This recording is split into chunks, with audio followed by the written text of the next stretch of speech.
अस्सलाम वालेकुम। आप देख रहे हैं जीत की सोच और मैं हूं लुकमान अली। एशिया कप जारी है और गुज़िश्ता रोज़ इंडिया ने अपने मैच में यूएई को शिकस्त दी है और यूं अपने सफ़र का आगाज़ एक जीत के साथ किया है। और आज एशिया कप का एक और मैच होने जा रहा है और ये मैच है बांग्लादेश वर्सेस हांगकांग। इस मैच पर भी बात करेंगे और गुज़िश्ता रोज़ के मैच पर भी बात करेंगे कि भारत ने किस कदर बुरे तरीके से यूएई को शिकस्त दी है।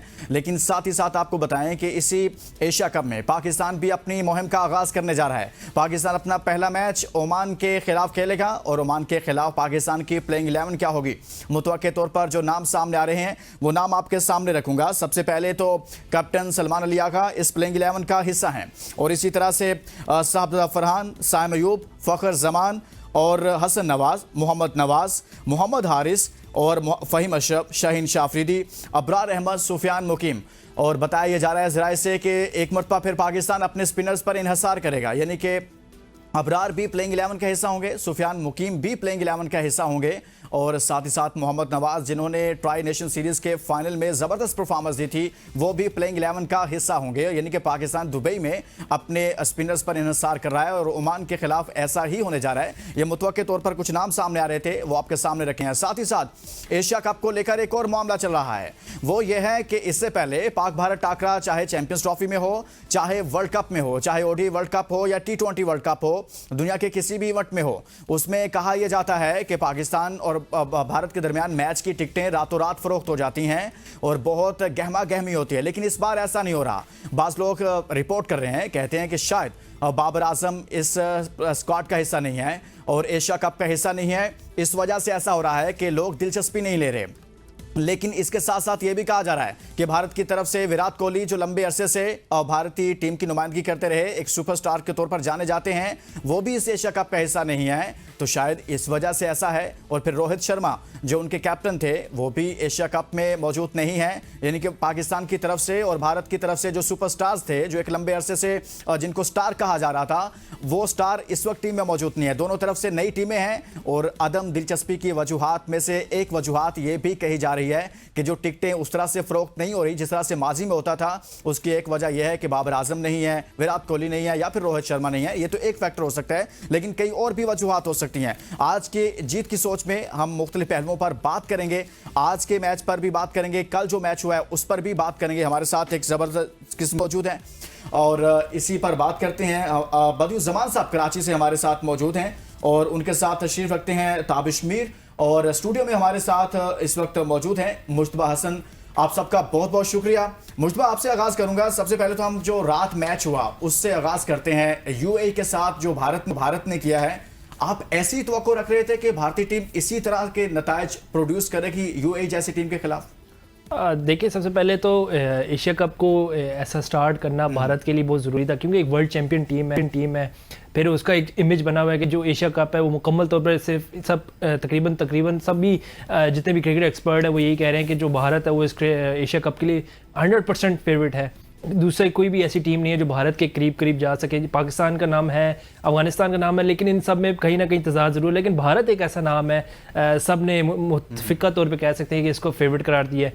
तो वर्ल्ड चैंपियन का ऐसा स्टार्ट करना बनता था। यूएई के खिलाफ 57 रन से 27 बॉलों मैच ख़त्म कर दिया। बहुत ही जल्दी मैच किया, भारत को बहुत ही जल्दी थी शायद मैच ख़त्म करने की। लेकिन एक ऐसा मैच होना नहीं चाहिए था। वन साइड मैच बिल्कुल इस एशिया कप में पहला मैच भी देखा हमने, वो भी वन साइडेड, फिर कल भी वन साइडेड। तो एशिया कप के लिए इतना अच्छा नहीं है, लेकिन क्योंकि भारत टीम थी, वर्ल्ड चैंपियन टीम है, तो उससे कुछ एक्सपेक्ट किया जा सकता था। अब देखना है कि पाकिस्तान के खिलाफ जब जाएंगे तो क्या इसी कॉन्फिडेंस के साथ जाएंगे, क्योंकि ये जो मैच जीता है इन्होंने कल, इससे काफ़ी कॉन्फिडेंस जरूर मिला होगा। क्योंकि यूएई की जो परफॉर्मेंस अगर ट्राई नेशन सीरीज़ में देखें इतनी बुरी नहीं थी। पाकिस्तान के खिलाफ अच्छा खेला, अफगानिस्तान के साथ अच्छा खेला, इवन कि एक मैच क्लोज लेके गए, आखिरी ओवर में जाके हारे। इतनी बुरी परफॉर्मेंस नहीं थी यूएई की, लेकिन कल भारत के खिलाफ बिल्कुल ही लेट गए। कुछ समझ नहीं आया, बिल्कुल कुछ समझ में नहीं आया। बदियुज़्ज़मान साहब, आप भी ऐसे ही समझ रहे थे कि भारतीय टीम जो मौजूदा टीम है वो यूएई जैसी टीम को ऐसे ही शिकस्त देगी? वो यूएई जो पाकिस्तान को ट्राई नेशन सीरीज में काफी टफ टाइम देती रही है सर।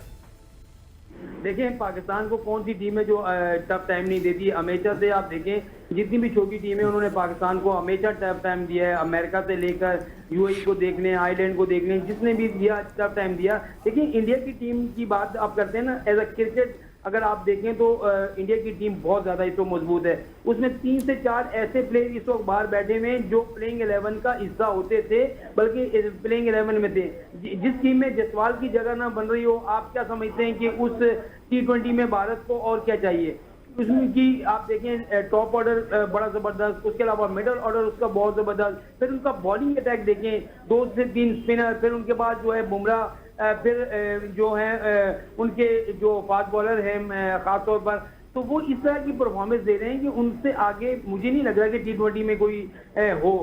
वर्ल्ड चैंपियन भी हैं, फिर जो T20 वर्ल्ड कप से लेकर अब तक 24 मैचेस वो जीत चुके हैं, सिर्फ 3 मैचेस में उनको शिकस्त हुई है। तो मेरे ख्याल में इस वक्त हॉट फेवरेट टीम जो है आप भारत को कह सकते हैं। और जिस तरीके से यूएई को उन्होंने हराया, ये बनता था, क्योंकि इंडिया की टीम की बॉलिंग भी बहुत तगड़ी है, बैटिंग भी बहुत तगड़ी है। और इंडियन टीम जो है वो एज अ बैटिंग अगर आप देखें तो कोशिश ये करते हैं कि शुरू के 50 शुरू के जो पावर प्ले है उसमें वो ज्यादा से ज्यादा रन करें। ज्यादा रन करने से ये फायदा होता है कि फिर आपको बीच में ज्यादा मुश्किल नहीं होती, इस वजह से वो 250 या 200 रन को पहुंच जाते हैं। तो मेरे ख्याल में पाकिस्तान को अगर इंडिया के साथ मुकाबला करना है तो उसे खास तौर पर अटैकिंग क्रिकेट खेलनी होगी। इस तरह की क्रिकेट नहीं खेलनी होगी जो आपने 3 मुल्क की सीरीज में खेली, जिसमें आप कभी 55 बॉलें जो है डॉट खेल लें, कभी 50 बॉलें डॉट खेल लें, कभी 40 बॉलें डॉट खेल लें। तो ये डॉट बॉल का खात्मा करना पड़ेगा। और खास तौर पर जो है बहुत सारे प्लेयर का इम्पैक्ट होता है। अभी आप बात कर रहे थे नुकमान भाई, इम्पैक्ट बहुत बड़ा पड़ता है, चाहे वो मोहम्मद रिजवान, बाबर आजम हो, इम्पैक्ट पड़ता है, अगली टीम पर प्रेशर होता है। लेकिन वो प्रेशर इस वक्त भारतीय टीम पर नहीं होगा। पाकिस्तान टीम पर प्रेशर लाजमी होगा कि उनकी टीम जो है इंडिया की टीम तगड़ी है। ताबिश, ज़बरदस्त परफॉर्मेंस इंडिया की जानिब से, अपनी कैंपेन का बड़ा अच्छा आगाज़ किया है, लेकिन मैं चाहूँगा कि उससे पहले हम कुछ स्टैट्स भी सामने रखें कि किस तरह से उनकी बॉलिंग ने, स्पेशली जब उनके स्पिनर्स ने अच्छा परफॉर्म किया, उसकी बदौलत ही वो बड़े कम ओवर्स में इतना टारगेट हासिल कर लिया जल्दी। लेकिन उसमें सबसे अहम किरदार उनके बॉलर्स का था, कुलदीप यादव, जिन्होंने बहुत अच्छी बॉलिंग की है कल, और ये भी बता दिया कि स्पिनर्स कितना अहम रोल प्ले करने वाले हैं इस एशिया कप में।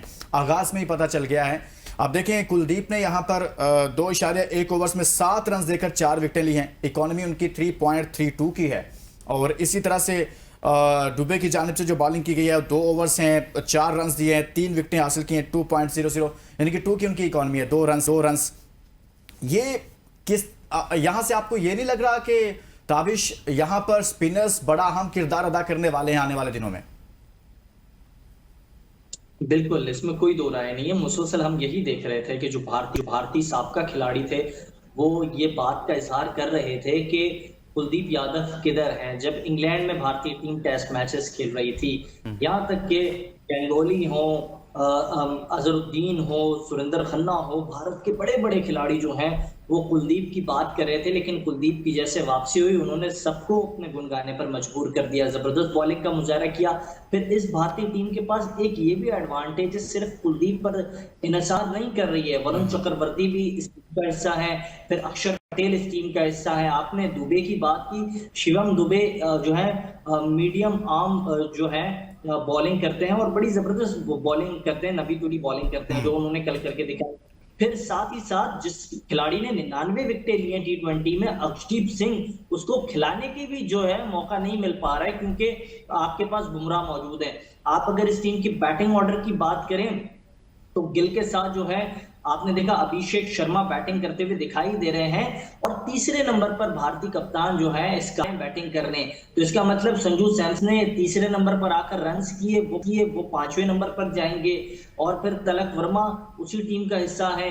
यहाँ तक कि जो अभी बात की बदियुज्जमान साहब ने, उन्होंने कहा कि जायसवाल टीम से बाहर है, श्रेयस अय्यर टीम से बाहर है, फिर दीगर और खिलाड़ी जो है वो टीम से बाहर है। तो ये तमाम जो टीमें हैं, मैं ये बात आप मुसलसल कर रहे हैं, दीगर जो पैनलिस्ट है आपके वो भी ये बात कर रहे हैं कि ये T20 की बेस्ट साइड है और वर्ल्ड चैंपियन टीम है, बिल्कुल। लेकिन आप ये चीज को भी याद रखें, जो खिलाड़ी थे जिसने इस टीम को वर्ल्ड चैंपियन बनाया था, अब वो खिलाड़ी टीम के साथ मौजूद नहीं है, लेकिन टीम की परफॉर्मेंस उससे मजीद बेहतर होती हुई दिखाई दे रही है। लेकिन पाकिस्तान के हवाले से जब बात की जा रही है, क्योंकि आपने इब्तिदाइये में बात की बाबर की अदम मौजूदगी के हवाले से, बाबर और उस रिजवान पर, उनकी अदम मौजूदगी पर जो कुछ चल रहा है वो एक अलग से टॉपिक है, उस पर अलग से हम बात करते हैं। मुस्तफा, आप नहीं समझते कि जिस तरह से स्पिनर्स ने वहां पर बॉलिंग की है दुबई में, चैंपियंस ट्रॉफी जब हुई थी तो सब कह रहे थे आकिब जावेद साहब को कि आप एक स्पिनर और ऐड कर लें, लेकिन उन्होंने नहीं किया था, फिर नतीजा हमने भुगता था। तो यहाँ पर आने वाले दिनों में आप समझते हैं कि स्पिनर्स बड़ा अहम किरदार अदा करने वाले हैं और इस हवाले से पाकिस्तान इस वक्त पूरी तरह से तैयार है? बिल्कुल। आपने ट्राई नेशन सीरीज़ का फाइनल देखा, विकेटें सारी तकरीबन एक शहीन के अलावा सारी स्पिनर्स ने ली। उससे पीछे अगर हम देखें तो अफगानिस्तान को देख लें, 4 स्पिनर्स के साथ मैदान में ज़्यादा 16 ओवर्स जो होते हैं उनके T20 में वो स्पिनर्स के साथ जाते हैं और उन्होंने अच्छी परफॉर्मेंस भी दी है। पाकिस्तान को कई मौक़ों पे पाकिस्तान को बाउंड्री भी नहीं लगनी थी। तकरीबन 57 बॉल पहले मैच में जब पाकिस्तान शिकस्त हुई थी तो 57 बॉल ऐसी थी जिसमें पाकिस्तान बाउंड्री नहीं लगा सकता। ये सब स्पिनर्स का कमाल था। अफगानिस्तान के स्पिनर ठीक है, अच्छे हैं, राशिद अच्छा है, नबी है, इसके अलावा उनके स्पिनर्स अच्छे हैं। लेकिन पाकिस्तान के स्पिनर्स की अगर हम बात करते हैं, जैसे आपने चैंपियंस ट्रॉफी की बात की तो इब्रार को कितने मौके दिए थे वहाँ पे आपने? मेरे ख्याल से इब्रार को और सफियान को अब एक मैच आपने इकट्ठा खिला के देखा है, उसमें भी ज़्यादा उसको दोनों को चांस नहीं मिला क्योंकि उससे पहले ही नवाज सारा काम कर चुका था। लेकिन मेरे ख्याल से पाकिस्तान टीम को ये ज़रूर चाहिए कि इब्रार और सुफियान को एक साथ खिलाना चाहिए, क्योंकि ये जो पिचेस हैं, स्पिन पिचेस हैं, इन पर अगर आप करेंगे हारिस रऊफ़ के साथ जाएंगे, हसन अली के साथ जाएंगे, शहीन के साथ जाएंगे तो वो इतना कोई कारआमद नहीं हुआ। आपने देखा है हारिस रऊफ़ को कैसे राशिद खान ने 3 छक्के लगा दिए एक ओवर में आके। इसके अलावा अगर आप स्पिनर्स की बात करते हैं तो आखिरी मैच में आपको टोटली स्पिन डोमिनेट मैच था। और अफगानिस्तान की देख लें, इसके अलावा यूएई के जो हैदर अली है उसने कितनी अच्छी बॉलिंग की। फिर कल के मैच में आपने देख लें इंडिया ने अच्छी बॉलिंग की स्पिनर्स के थ्रू। तो पूरा ये जो दुबई या यूएई में जितने भी मैचेस होते हैं तो इसमें आपको स्पिन डिपार्टमेंट जो अपना मजबूत करना पड़ता है। पाकिस्तान के पास ठीक है, इब्रार अच्छा है, सुफियान अच्छा है, लेकिन अभी दोनों ऐसे कोई टॉप क्लास बॉलर्स नहीं है, कोई इतना बड़ा नाम नहीं है दोनों का। ठीक है, इब्रार एक अच्छा बॉलर है, डिलीवर कर सकता है, नवाज ने देखा अच्छा डिलीवर कर सकता है। लेकिन जैसे आपने बात की भारत के स्पिनर्स की, जैसे हम नबी अफगानिस्तान की बात करते हैं, राशिद हो गया, उस तरह के स्पिनर भी पाकिस्तान के पास नहीं है। लेकिन जब आप उनको मौके देंगे, खिलाएंगे, ज़्यादा चांसेस देंगे तो देन ही बहुत सारी चीज़ें जो हैं वो क्लियर हो जाएंगी। अभी एक ब्रेक लेते हैं जीत की सोच में और वापस आएंगे तो कुछ मज़ीद बात करेंगे कि आखिर जो मैंने अपने इब्तिदाइया में कहा कि बाबर आजम, मोहम्मद रिजवान या फिर विराट कोहली, रोहित शर्मा नहीं है, तो क्या उनके ना होने से कोई इम्पैक्ट है पाकिस्तान भारत के उस मैच पर, कोई हाइप पर, उसकी जो गर्म जोशी होती है उस पर? एक ब्रेक के बाद बात करते हैं।